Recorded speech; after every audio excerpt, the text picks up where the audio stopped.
It's time for Clarion Connection with Ron Wilshire. Ron, how are you doing today? Great, Steve. Outside of a little cold here and there, pretty good.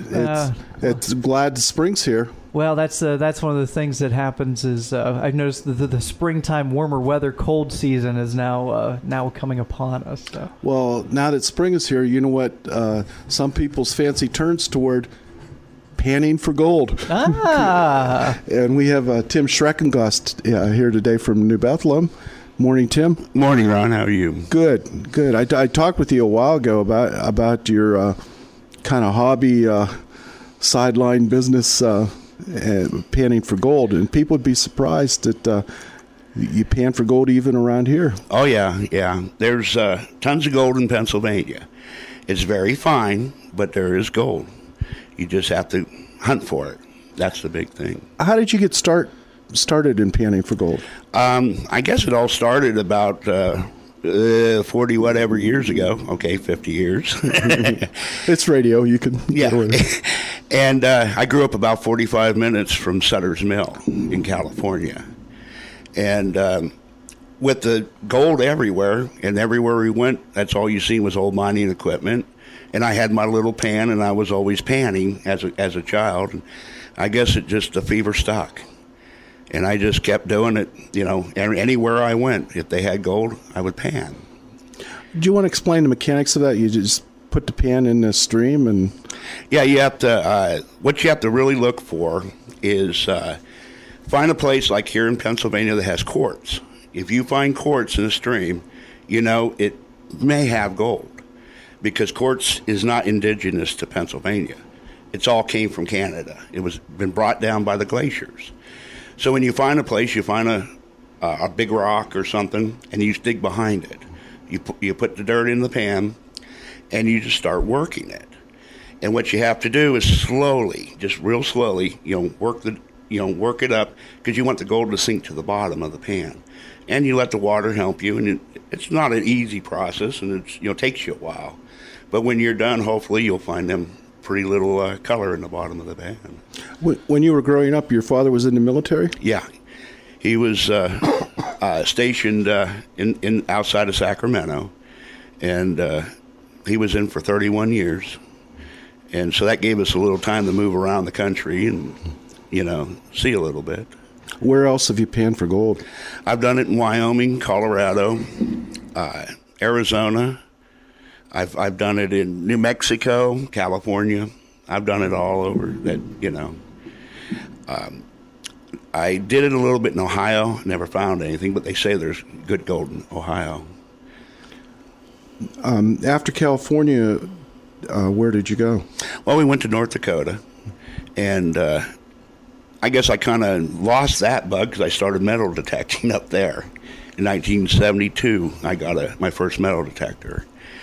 And we were there for 4 years, and then we moved from there to, went to Detroit, and, I might not remember exactly each one, but we were all over, down into Peru, and we went to Europe. We went, we were about 6 different stations, and then he went back to North Dakota, and then he retired.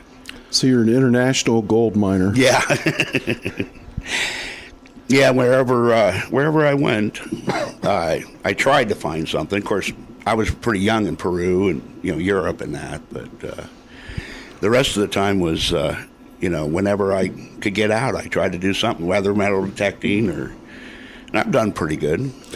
You had said you graduated from Red Bank. How did you end up around here? Well, Dad, they were originally my grandmother lived in Southside, New Bethlehem. And after Dad retired, he decided to come home. Mom wanted to go to Minnesota, but we ended up coming home. Grandma was sick, so we came back home and spent 4 years here. The day after I graduated, I was on my way to Wyoming. Pennsylvania was too closed in with the trees. I was used to flat, level.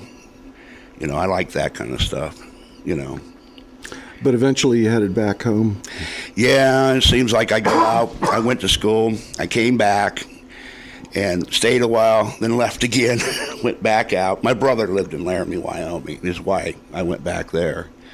And Dad got sick the last time, and I came back and never left. Now, you do the gold panning just as almost a hobby now, right? Yeah. At one point, I did it, I guess, semi-professional, because I was off during the summers. Went to some classes and worked at night in the sawmill. Summertime come, everybody was laid off, and so I went straight south, down through Colorado into Arizona, and worked my way all the way to Death Valley and back. And now you also have a bait shop in South Bethel? Yeah, Yale Gun Shop. It used to be a gun shop. We don't sell guns anymore. But you still stuck the name. Yeah, I haven't. That's quite a way to go fishing. Yeah, but we, in fact, we're getting it ready right now. To sell the bait and equipment and that. 23 years. Yeah, 23 years we've had it running down there. It's mainly summertime. Mm-hmm. Kept my boys out of trouble all summer. They ran it while I worked. Oh, great. You work at Goodwill in Clarion? Yeah, over at Trader Horn parking lot. So, at donations place. So you get to see a lot of treasures there, too. Oh, yeah. They always get a lot of stuff in. Mm-hmm. You'd be surprised. There's been all kinds of stuff come through there. Mm-hmm. I mean, you name it, it's been there. And the 14 and a half years I've worked there, I figured there wouldn't be anything in anybody's houses in Clarion County. But sometimes that stuff just seems to multiply on itself. Yeah. Sort of like coat hangers, socks. Or socks disappear. But or flower vases. Flower vases. Yeah, those little ones. You see a lot of those. Now, have you ever found any gold there? Actually, years ago, there was all kinds of jewelry and stuff coming through. And, of course, after the price of gold just went, phew, everybody's taking it in. But we would have, full jewelry boxes that we'd be turning in for them. And at that time, gold was $400 an ounce or less. Mm-hmm. So what is it now about? Well, it's been dropping. The highest it's been is $1,800. Right now, it dropped about $8 or $9 since the opening. So it's about it was $14.48 this morning. Isn't that kind of odd that it would be dropping when, some of the people say the whole world's going to end or something, go out and buy gold now. Mm-hmm. But it is dropping. Yeah, it's been dropping. It's been playing roller coaster. It's been up and down, up and down. Now I think from what I understand, it's proportional to the price of the dollar. When the dollar goes up, gold drops. Mm-hmm. And it's been dropping steadily. I mean, it just, like you'd see a graph, it'd just be dropping, drop. And then it'll recover a little bit, and then it'll just drop. Mm-hmm. And some say at one point it was going to be $2,000 an ounce. Now I read the other day somebody says it may drop to $200. And, since our country isn't based on gold anymore, so, It's all kind of an artificial ranking or mm-hmm. when you get down to it. Mm-hmm. Oh, yeah. Well, do you think that'll encourage fewer people to go out and look for gold? Some will. Some will. Some just still will go out and look because it's all in the finding. It's not in the having. If you get the fever, you're not going to find it. I know. You've had the fever? Oh, yeah. When you start getting into an area like a telling pile of an old mine out west, you'll start finding pieces of quartz with the gold in it. And you just want more and more and more. Mm-hmm. But, you'll find a piece, and you'll keep digging and digging and digging, and you may not find any more, that has anything in it. But if you're just out for the relaxing, having a good time, that's all you need, Well, when you were at all these other locations, did you have any idea that there would be gold in Pennsylvania? No, I had no idea until about, it was 4 or 5 years ago. And I was, one of those early mornings I turned on the TV, and there was a, that Gold Fever show mm-hmm. on the Outdoor Channel. And they were talking about there's gold in Pennsylvania, and I'm like, huh? I've been here how many years? I had to leave the state, to go do anything. And I found out they had the Gold Prospectors Association, the GPAA, had a place in Mercer set up. Well, now there's 4 across the country, across Pennsylvania. And of course, I joined right away to find out where it was, and did some research on the internet, and found out it all came in from the glaciers. Did you find a bit of the fever coming back? A little bit, yeah. A little bit. Yeah. Because I upgraded. I had an old-fashioned metal pan, just like you see on the TV with the old miners. And, of course, right away I got the plastic pans that are easier to use, and they have little riffles in the side of them, and makes it a lot easier to hold on to. You're listening to Clarion Connection. I'm Ron Wilshire, and we're talking about panning for gold. We're going to take a brief commercial break right now, and we'll see you at the other side. Clarion Forest VNA is pleased to announce they have once again been named a Home Care Elite Agency, ranking them among the top 25% of agencies in the United States. While it's certainly gratifying, it's even more gratifying to read the letters of thanks received from their patients and families. Clarion Forest VNA has been serving our communities for over 40 years. Remember, when your doctor says you or a loved one need home care or hospice or adult daycare, you have the right to choose your provider, and we hope you will ask for Clarion Forest VNA. Call 814-297-8400. Shoots and scores! Oh, Carl Arnold Fleck from Turbo Creek. Hockey is back, and C93 FM is giving you a chance to win autographed Penguin memorabilia with the C93 Slapshot. Listen to the game on Clarion's home of the Penguins, 92.7 FM, for the C93 Slapshot, featuring a Penguin player or a highlight from a previous game. Then join Dave Kane on the C93 Morning Show the next day and call in with the Slapshot to get registered for a drawing for autographed Penguin prizes, complete with certificate of authenticity. We'll draw one lucky winner every Friday for the rest of the season, and every correct entry gets automatically registered to win an autographed jersey to be given away at the end of the regular season. So listen to Penguin Hockey on 92.7 FM for the C93 Slapshot, then tune in the next morning with Dave to call in and get registered to win. From your home for Penguin Hockey and more ways to listen and win, 92.7 C93 FM. Welcome back to Clarion Connection. We're talking about panning for gold today with Tim Schreckengost. Tim, I noticed you've brought your son, Tim Jr., so does any of that gold fever pass on to the next generation? Yeah, he learned at an early age. In fact, when he was in the Air Force, he was doing some panning out in Washington and several places. Oregon as well. Down at the base of Mount Rainier, I went. Found a little bit here and there, not as much as I would like to, of course. But no, it was a good time out there. Did a little bit of panning here and there, did a little bit of metal detecting. Never found anything cool, just bottle caps and stuff. Tim Sr., you had mentioned before that you do it for the hunt and not for the rewards, but I assume you can't really get that rich around here.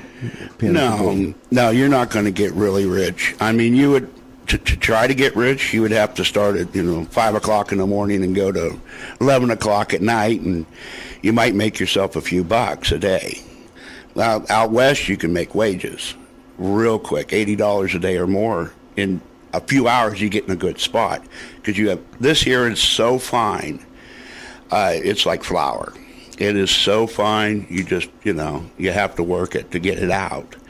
And it even goes down to microscopic, But like I say, out west, there's better chances to get gold. How do you sell gold if you do? Well, there's several ways. The easiest way is eBay. Oh, really? Yeah. You just if you have a lot of flakes, what I like to do is melt it down with a torch. You can get a nice lump and you can put it on. And usually you'll get more money out of eBay than you do like taking it to, We Buy Gold.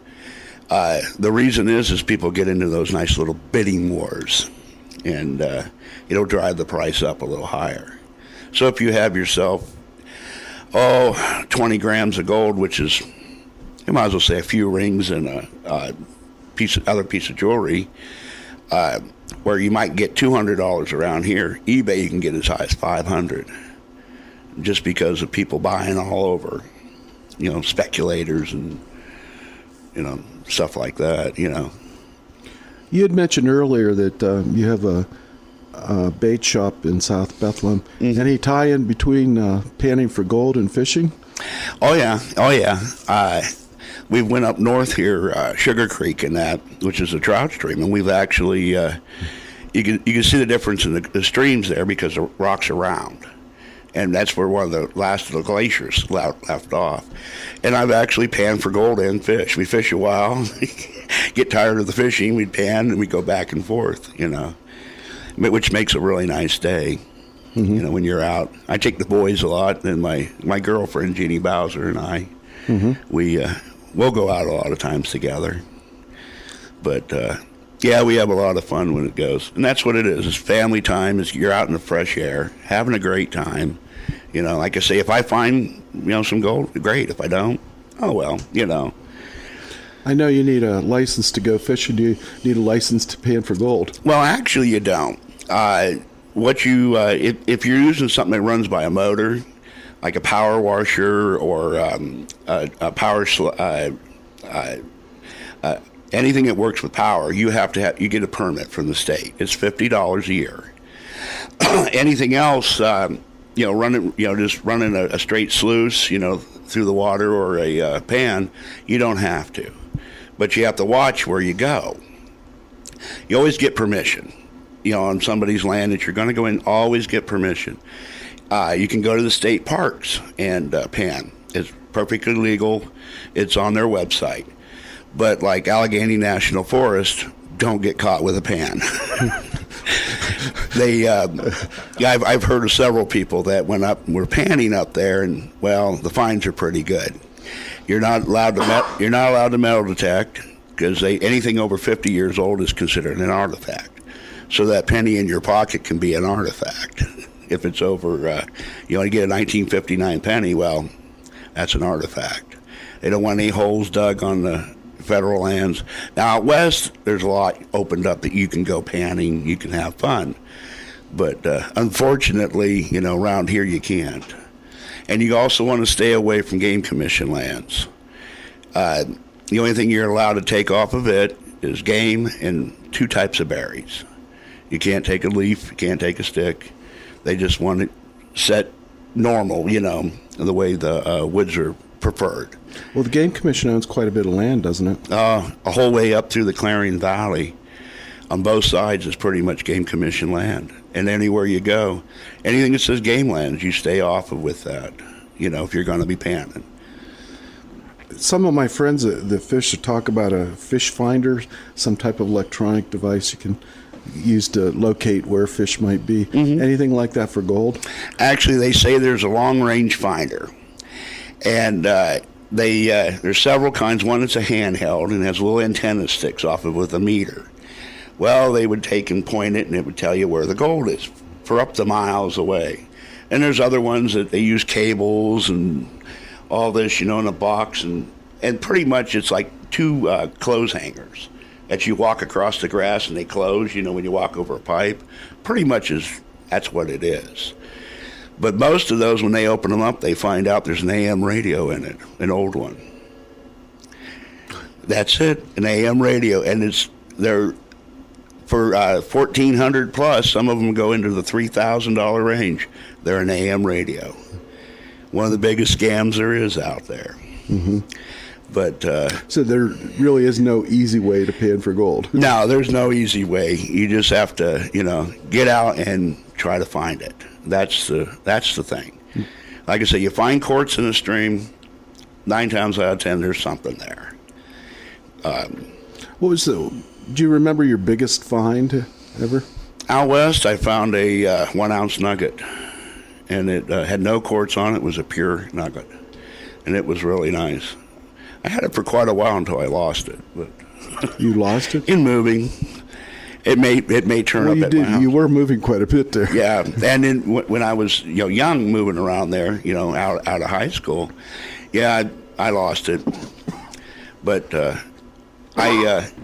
in the summertime, I get back in the older days 9-10 ounces of gold. In the summer, maybe a little more, and I'd have it processed, and that was at 400 and something. And sometimes I get more. I've made as high as in the summertime about $11,000-$12,000.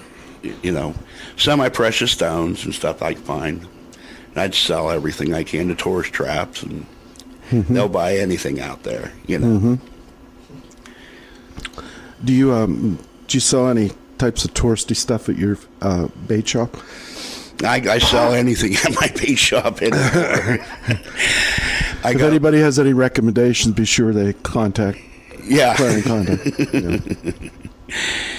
Yeah, I'm going to be putting in pans and metal detectors and that in here hopefully soon, and working on a blog for called Detecting Treasure. It's going to cover a little bit of everything. I'm going to try to set it up if I can get my boys into. I'm computer unsavvy. I can run Facebook. That's about it, you know. Well, it's a start, I guess. Yeah.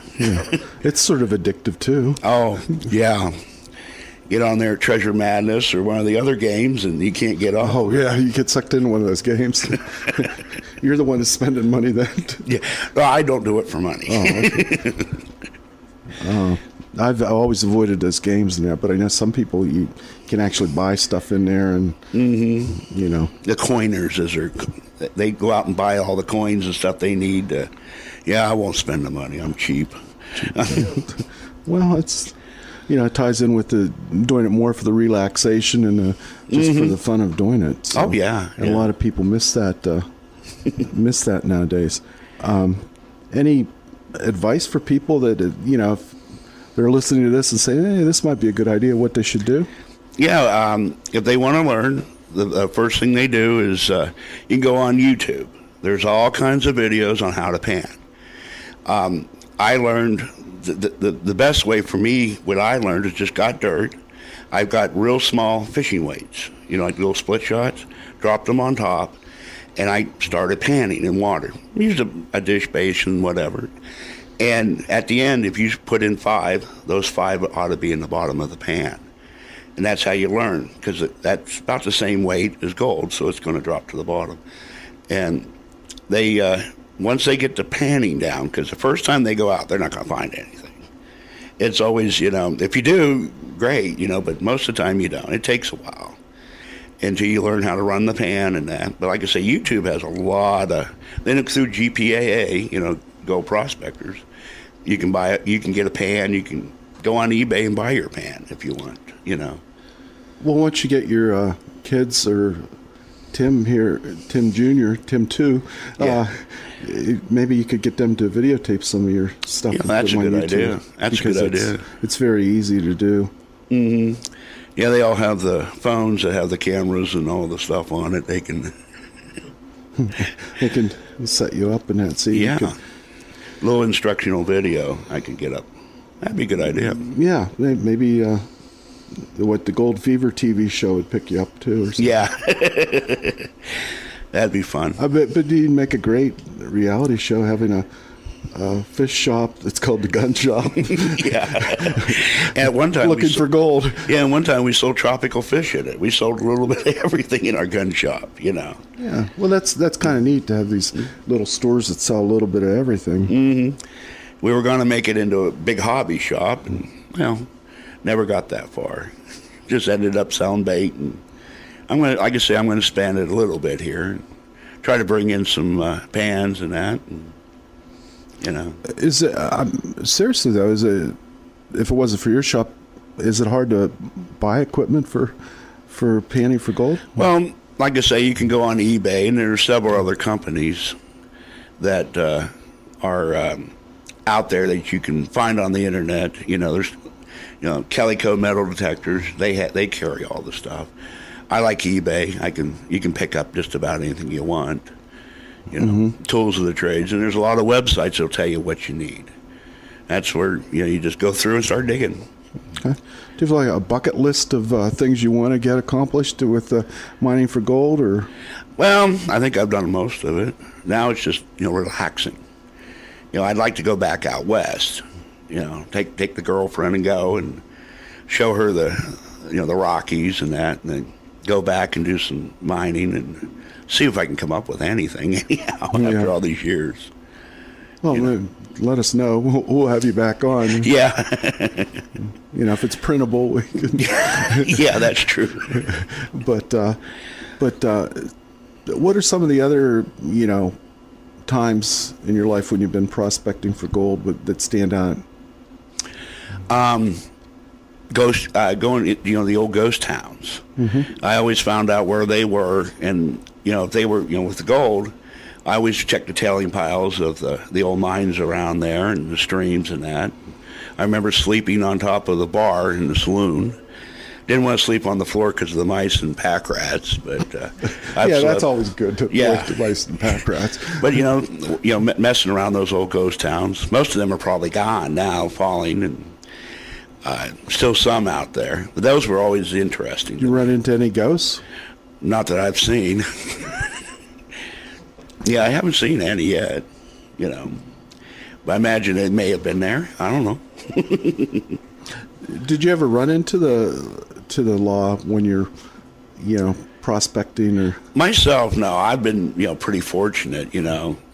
I've had talked to other people that's had problems with, running the wrong equipment and that in an area, and getting arrested. And some places they don't even want you to carry a metal detector on you. They want to take your vehicle away and everything, put you in jail for having it in your vehicle. Now, what type of agency polices panning for gold? What ages? Agency, like what governmental group, or is it just about anybody? Actually, I think Treasury does a lot of that. Yeah, you find yourself a treasure somewhere, and it may have been belonged to the Union Army. Treasury step in right away and take it from you. Really? Mm-hmm. Yeah, they're up in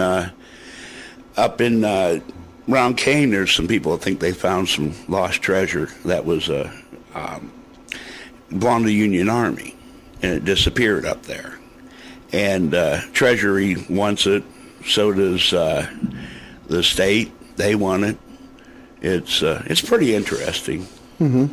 But so it just goes. They do follow this stuff. Mm-hmm. Yeah.